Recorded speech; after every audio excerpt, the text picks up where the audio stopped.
శ్రీమాత్రే నమః. డబ్బుకి కక్కుర్తి పడిపోయి ఎంత ఎదవ పనైనా చేసేస్తున్నారు. జ్యోతి మల్హోత్రా అని ఒక యూట్యూబర్, మహిళా యూట్యూబర్, హర్యానాలో ఉంటుంది. అది ఏం చేసిందంటే మన భారతదేశానికి సంబంధించిన రక్షణ వ్యవస్థకి సంబంధించినవి ఇంకా సీక్రెట్స్ అవన్నీ ఫొటోస్ వీడియోస్ అవన్నీ తీసి ఈ ఐఎస్ఐ ఏజెంట్లకి పంపించిందంట. దానికి ఎవడో ఫ్రెండ్ డావిషో ఉన్నట్ట. అది 2 సార్లు ఏమో పాకిస్తాన్ పోయి వచ్చిందిట.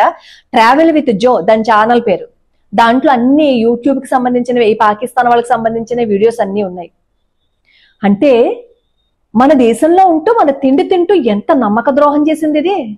అది మనిషేనా అసలు? డబ్బు కోసం అమ్ముడిపోతుందా? మన రహస్యాలన్నీ చెప్పేస్తుందా?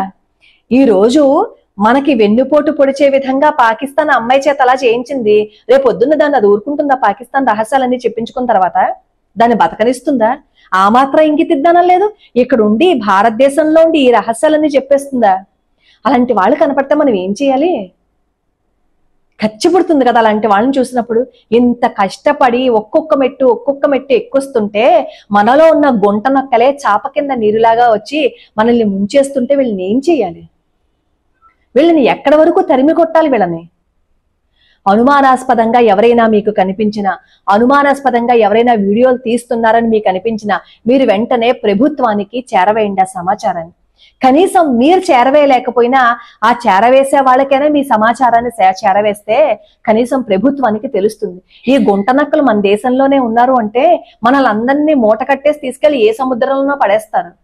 కళ్ళు తెరుచుకోకపోతే ఎప్పటికైనా మనం మునిగిపోతాం. ఈ 6గురిని ప్లస్ ఆ జ్యోతి మల్హోత్రాని అరెస్ట్ చేశారట. నిజంగా వీళ్ళందరినీ కట్టకట్టుకుని బయటికి గెంటేసి ఆ పాకిస్తాన్ దగ్గరే పడేయాలి. దరిద్రం వదులుతుంది. అప్పుడు వాళ్ళు ఎంత జాగ్రత్తగా చూస్తారో తెలుస్తుంది. సిగ్గులేని మొహాలు డబ్బు కోసం చిచ్చి. అంతేలేండి, ఇప్పుడు వీళ్ళని అనుకోవడం ఎందుకు? మన చరిత్ర మొదటి నుంచి అలాగే తగలడింది. డబ్బు కోసం అమ్ముడిపోయి మన వాళ్ళని మనవే వెన్నుపోటు పొడి చేసుకున్నాం. పాకిస్తాన్ ఎలా పనిచేస్తుందంటే సోషల్ మీడియా ద్వారా ఫేక్ ఐడెంటిటీలతో యాక్సెస్ చేసుకుంటుంది. హనీ ట్రాప్ టెక్నిక్ అంటే ఆకర్షణీయమైన యువతల పేరుతోటి ముందు చాటింగ్ మొదలు పెడుతోంది. ఆ తర్వాత ఏమో స్నేహం చేసుకుంటుంది. ఆపై నమ్మకం గెలుచుకుని నెమ్మదిగా సున్నితమైన సమాచారం అడుగుతారు.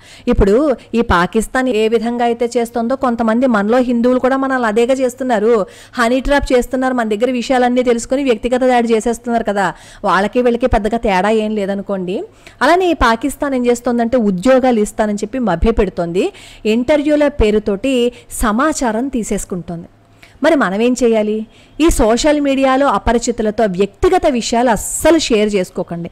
వ్యక్తిగత విషయాలు కనుక షేర్ చేసుకున్నాము అంటే ఇంక చచ్చామే అనమాట. మనం లేనిపోనివన్నీ కల్పించేసి అందులో చెప్పేస్తూ ఉంటారు.